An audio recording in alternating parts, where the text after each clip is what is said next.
For the one who wishes to be covered in fur, rip flesh, shed human skin, the inner wolf is ready to be released. Welcome, huge movie fanatic Nate, stopping on by. This time I'm coming your way to review a movie that I've been kind of interested in seeing for the past, I don't know what the hell it was, year or so. Was it last year? 2023? It might have been last year, 2023, when word of this movie kind of came out, depending on which channels, YouTube channels and things you're looking at back in last year or whatever, you may have gotten wind of this production shooting, I think in the East Coast. This production with Edward Furlong and Dee Wallace, and I don't know if there was any word that Felissa Rose was a part of it, or Stacey Nelkin at the time, but the big thing was like Edward Furlong being in this, but the big thing was Shelley Duvall, of course. Shelley Duvall's return to the movies for the first time in I don't know what, a decade, 2 decades, 3 decades. I don't know how long it's been since Shelley Duvall was in a movie, but I think the big thing about this movie at the time was, oh man, it's Shelley Duvall returning to the movies, and also Edward Furlong. And there were bits and pieces behind the scenes filming of this movie that were filmed and uploaded to YouTube last year, I want to say. And ever since, seeing some of that stuff and like Shelley Duvall's return, and I think last year the trailer, I'm not exactly sure, maybe possibly last year in 2023 that the trailer came out for this movie, and I was I didn't know if it was going to be like a Return to Sleepaway Camp kind of thing that had never come out because it was relatively low budget movie and stuff. Turns out it did come out 2024 October, just in time for Halloween. I'm coming your way to review The Forest Hills. 2024 for me has been kind of an interesting year for low budget horror films. I saw, well, now this is like the 4th one that I saw. It was a pretty good run, and incidentally it's kind of interesting that in order I saw them, it went from like best to worst. So the first one that I paid to stream this year, a low budget horror movie that I thought was just the best movie I've seen, probably best horror movie probably of the 21st century, best movie I've seen for quite a while, In a Violent Nature. I've already reviewed that. If you haven't seen my review, feel free to check it out. That was just absolutely, I just love that movie a bunch. And then I saw another kind of same kind of movie, Go in the Woods, Die, horror situation, whatever, Deer Camp 86. I liked that quite a bit as well. Then I saw and reviewed, so feel free to check out my review for Deer Camp 86 or any of these titles I'm dropping right now. And then I saw the same kind of thing as Deer Camp 86, A Most Atrocious Thing. So Deer Camp 86 I didn't like quite as much as In a Violent Nature. A Most Atrocious Thing I didn't think was anywhere as good as Deer Camp 86. And The Forest Hills it makes A Most Atrocious Thing look like Citizen Kane, if that kind of thing was possible. But at least A Most Atrocious Thing, say what you will about, some of the characters or the situations and things, but at least it's like, partly, mostly kind of sort of entertaining. This movie, oh my God. The funny thing is, it was announced weeks ago or months ago or something that, this would come out on DVD and Blu-ray and stuff, and the crazy thing is I was actually just to support a low-budget movie, and I was excited about it getting a DVD and Blu-ray release. I was planning on just blind buying the Blu-ray just to support, because I figured the movie would be good enough for, to own, and just to support the filmmaker and just to support the production and stuff. I was just going to blind buy the Blu-ray, and oh my God. After it came out on digital, and I'm like, God dang it, it was kind of like, my experience with A Most Atrocious Thing. It was kind of like, I'm glad I streamed that and didn't blind buy the Blu-ray. There's just this feeling that was just like, God, maybe I should just play it safe and pay the whole $3 just to rent this for 48 hours and just stream it to see if it's even worth buying. Turns out, oh my God. I'm very glad that I didn't blind buy the Blu-ray for $30+. It was $30, and I'm sure there was shipping included. That was like from the website itself. You'd probably be able to get it cheaper on Amazon later on or something. But this is a movie that I might see later on if I can, if it's like on Tubi or something. it's funny because the other three movies that I rented for 48 hours on streaming, I watched twice, 2 days in a row. This movie I didn't even want to see again the next day. Like, that's how bad this was. So if you don't know anything about this movie, you know, check out the trailer, whatever. There's clips online as well, or on YouTube and stuff. But it's just about this, you know, I thought the trailer was intriguing because it makes it look like, okay, is this like a mental illness kind of movie where this guy thinks he's a wolf, or is he really a wolf?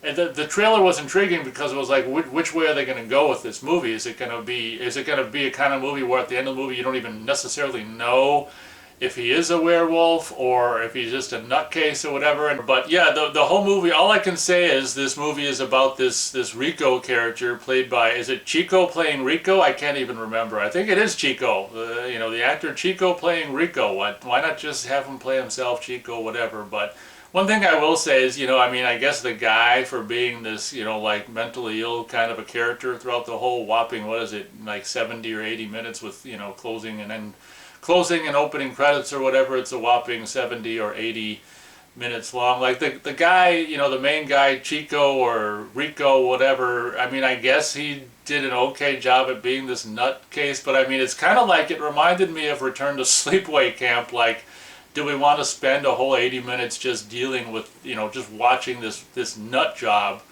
just be nutty? And honestly, I don't. I know that. And you spend like, it seems like you spend maybe half of his screen time, it almost seemed like, where he's just like a man baby in like underwear, looked like a diaper or some kind of thing where he's just like, it seems like every other scene he's washing he's almost nearly naked in his man baby diaper or underwear, just washing off his, you know, flabby body up, washing the blood off his flabby body. And it's like I could see doing that once, but it seemed like it happened like 3 or 4 times throughout the course of this movie. Like, I don't need to constantly see this guy nearly naked, flabby, just, you know, wet, you know, skin, just washing this blood off him. And, you know, there's a limit, and, you know, maybe there's an audience for this kind of thing. You know, I think the general consensus is Return to Sleepaway Camp. I mean, it isn't very highly rated, and I would expect this to be the same. And it's just like, wow, out of all movies for like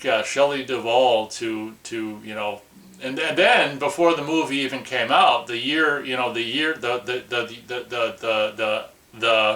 or so that it took for this movie to come out, within that time that they shot it before it came out, of course Shelley Duvall was purported to have departed this earth. So this not only became quite the marketing gimmick, it not only became, you know, the first movie, or, you know, the return of Shelley Duvall, but then it became not only that, but Shelley Duvall's last movie. And it's just like, wow, what a marketing campaign. But and for the record, Shelley Duvall, obviously this is a no-brainer, is in it for just a few scenes, maybe 3 at the most. Total running time of, I don't know, 7, 8, 9, 10 minutes total of Shelley Duvall on screen running time. Obviously we knew that was going to be the case. Same thing with Edward Furlong. And I think Dee Wallace has 2 scenes. They're both in the same location, one early on and then one later on. It's like the same time frame or something, or it's the same location anyway. Stacey Nelkin from Halloween 3 fame, the sexy chick from Halloween 3, makes an appearance in one scene. Felissa Rose makes an appearance in one scene. And one thing I will say about Felissa Rose's appearance is, like, pretty much everything I've ever seen her in, you know, it's just like post Sleepaway Camp and stuff, is just like her just being like, it's kind of like her after the end credits of Return to Sleepaway Camp, where she's all hyper loud, crazy, and zany and shit. It was actually nice to see Felissa Rose in this one scene that she's in this movie just tone it down and just like, let's have a normal dialogue scene and be just like a normal person. So that was one thing that was cool about this movie. The Dee Wallace scene was just like, give me a break. Stacey Nelkin scene was like, god dang, time does things, doesn't it? But she's still got that kind of sexy voice, which is interesting about Stacey Nelkin. Maybe there's other people who have formerly been, you know, in movies, popular movies, that were in this that I haven't, that I didn't know who they are. I want to say that the guy who played opposite Edward Furlong in Brain Scan might have a small part in this as well, but not being familiar with Brain Scan or that actor. But I think he very well might be in this movie as well. But yeah, this movie is just a mess. It's just about, you know, this character of Rico's, I guess, abusive, you know, mom situation or something. We get a little bit of a hint that maybe the the mom was abusive or the parents were abusive or something, and now he's just a mentally ill adult, and him just trying to deal with his, I guess, visions and oh my God, just him trying to deal with his mental illness or whatever, or his insanity. And I think he, I'm pretty sure he like kills people throughout the course of the movie, but it might be done in a way where it's like hallucinatory, like, I don't know, did I really kill him, or maybe I'm just remembering that wrong. But I mean, throughout the course of the movie, he kills people, and there was one scene where he just happens across some guy in the wood by a stream in the woods, and the guy says something kind of mean, and then that was like one of the most creative scenes in the movie, where the guy says something kind of mean and like haha or whatever, and then they cut to like Rico washing the blood off the knife in the stream. Like, that was kind of creative. There was another very brief scene that was kind of creative, where there's just Rico just in a field, static shot. He's like in the center, just big, country field, and he's like, should I take the medication? I don't like how it makes me feel, but should I take it? He's kind of like going back and forth. And that clip's on YouTube, and I kind of thought that scene was interesting. So, I mean, there's bits and pieces of creativity in this all around, for the most part, what I just call clusterfuck of like nothing. And like Scott Goldberg is like the writer director of this movie, and it's just like, god damn, does he know that women, not just women, but people below 50 exist? Like, it's cool like seeing Stacey Nelkin and Felissa Rose and Dee Wallace and Edward Furlong. I mean, Edward Furlong, he's younger than me, so he's not quite 50 yet, but like women below 50 exist. Like, maybe we could have, like, there's like Edward Furlong has some girlfriend in this movie who's like, probably not 50, but she looks 50, just flubbery gut, and it's just like, what, why not have Edward Furlong character have like a woman who's actually kind of hot? But I mean, maybe the whole premise of this movie, maybe it's just supposed to be like just a group of just white trash garbage, and I suppose if you're going, but why, I don't know why anyone would want to go for that look, but I mean, if they're white trash, tubby, flubby, people enthusiasts, I mean, I don't know why anyone would want to go. I mean, like, you can have some white trash, tubby, flubby people in a movie, but like every single person. And what's really weird about this movie is that the character that Edward Furlong, it's so funny because I don't know if I said it yet, but when the movie starts, it's the opening credits, it's Edward Furlong in the Forest Hills, which is just like, oh my God.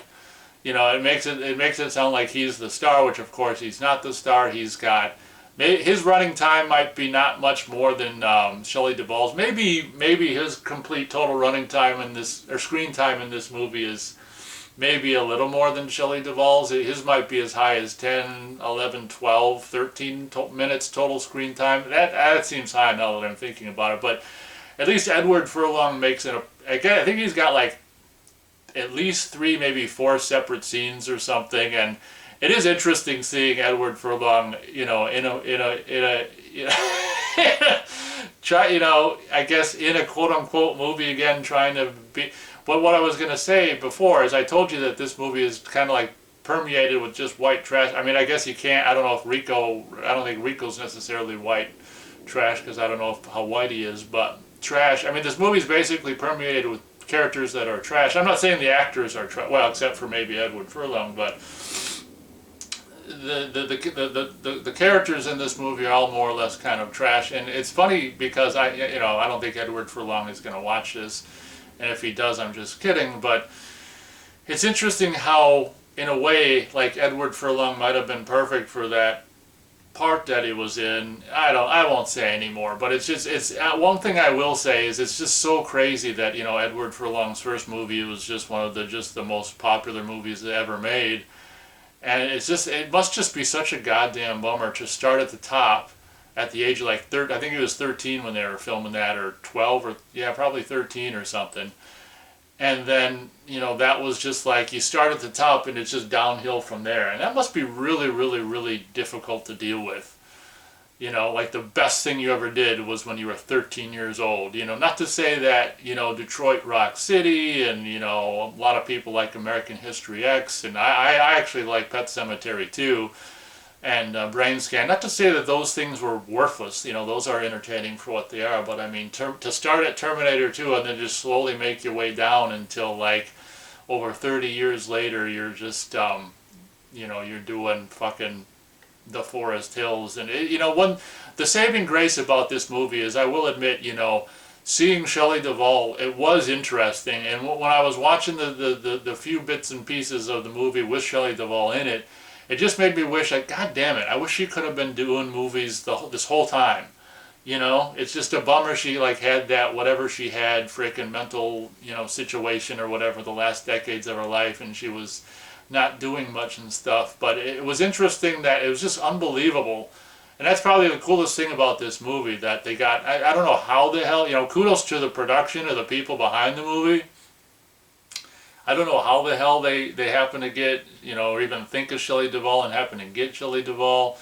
But I mean, that's just like kind of cool. That's probably the best thing about this movie, is that it's like Shelley Duvall, the return of Shelley Duvall after all them years, and it became Shelley Duvall's last movie, and it's just like, because on screen she's pretty good, It's kind of painful to see her condition she's in and stuff in the movie, and like early on in the movie she's missing a front tooth, and then I think their later scenes she's missing both of her front top teeth, like their famous Shelley Duvall two upper front teeth. And it's just kind of like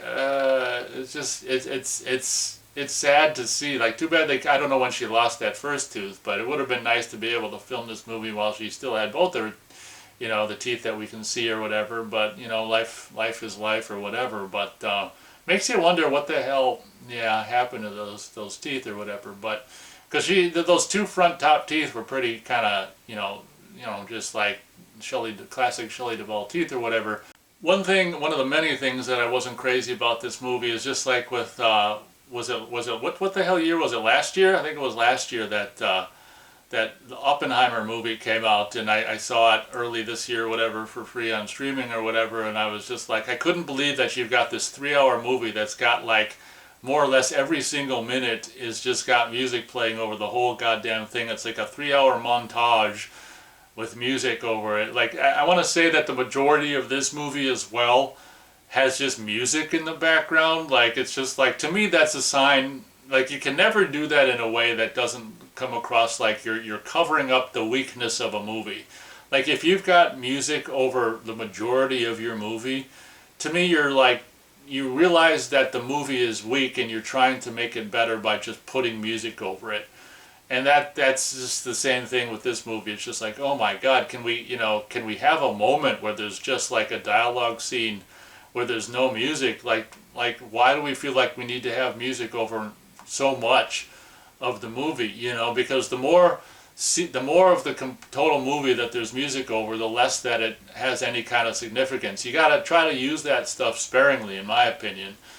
So then when it does, so then when you do have music, it's more meaningful. But a movie like Oppenheimer, or it's funny how I'm, comparing, of course I don't think Oppenheimer is much better than The Forest Hills. They're both kind of the same bullshit. Bullshit. It's just like, oh my God, the majority of the movie is just music in the background. Like, to me it shows as a filmmaker or as a red cam, digital maker, whatever the hell you want to call this, a movie maker, I guess we can call it a movie possibly, that you don't have a lot of, you don't think very highly of your movie if you don't think it can, if you think it needs the crutch of music nearly all the way through to like try to make it, I don't know what, better or less boring. Or to me the movie would be better if it had less music, or even like it's like the original I Spit on Your Grave, or I'm pretty sure In a Violent Nature only didn't have any music except for like what was playing on that guy's Walkman or whatever.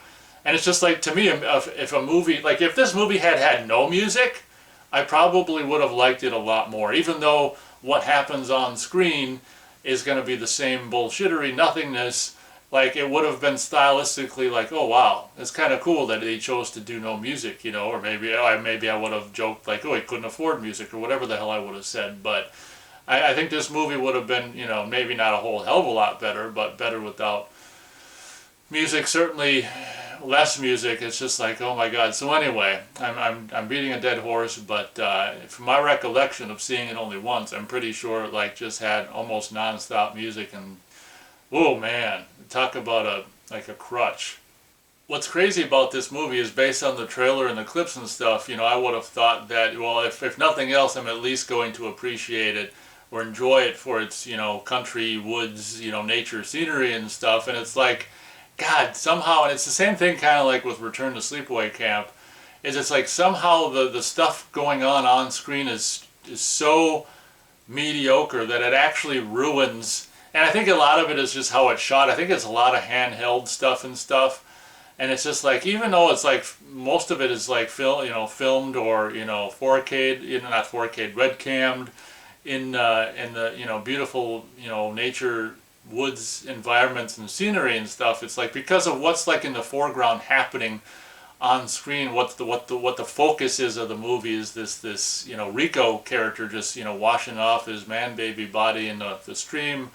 Washing the blood off. It's just like you can't even necessarily enjoy the scenery because of just what's just shoved in your face and in the forefront of the whole movie and all the scenes and stuff. And it's just like, so it's like you can't even, in my opinion, you can't even enjoy the scenery, and it's just like, God damn, this movie is really almost completely unenjoyable.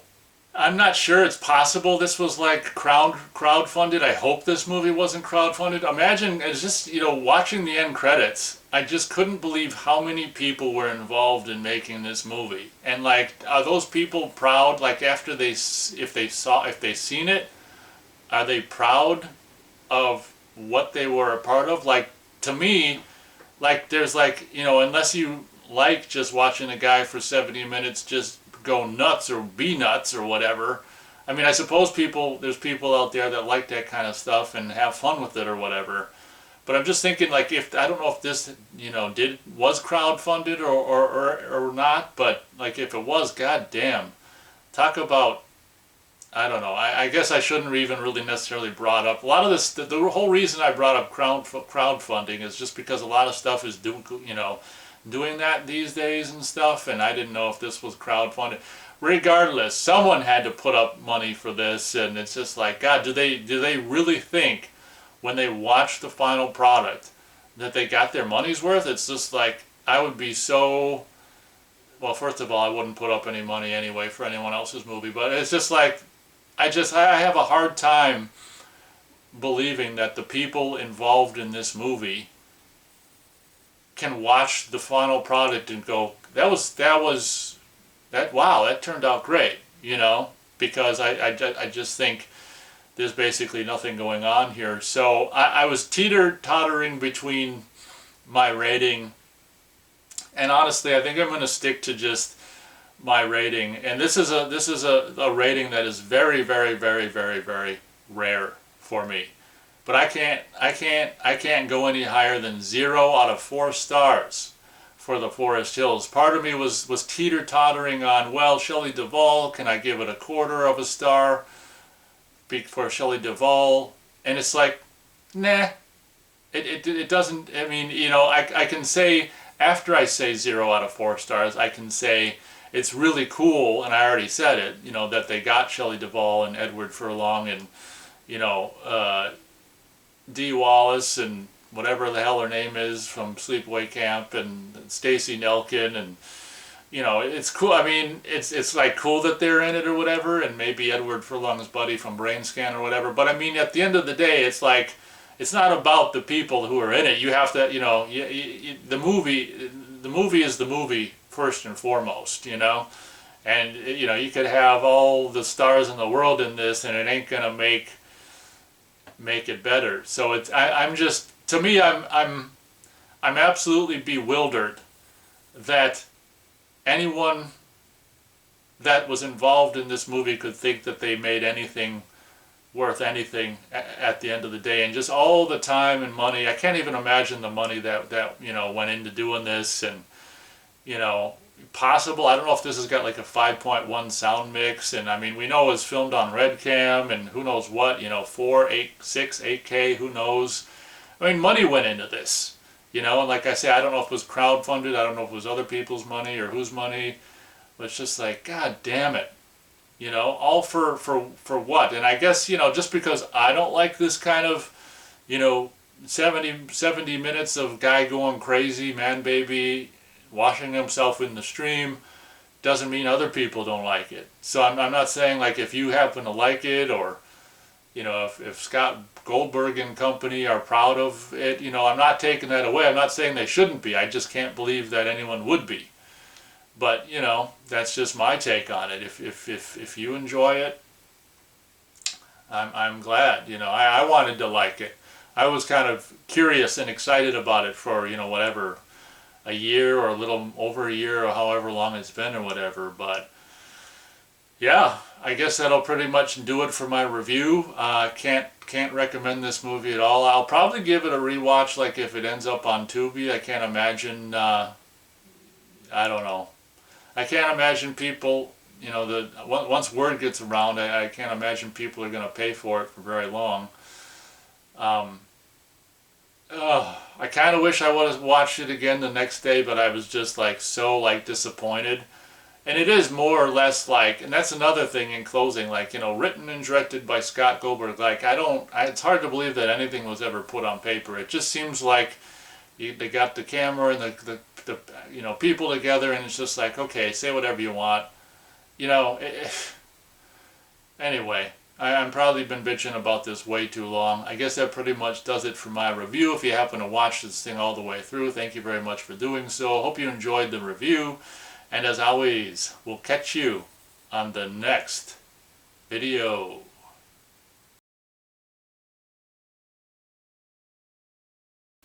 I'll tell you what, if that werewolf comes, BAM! Blow that motherfucker right away.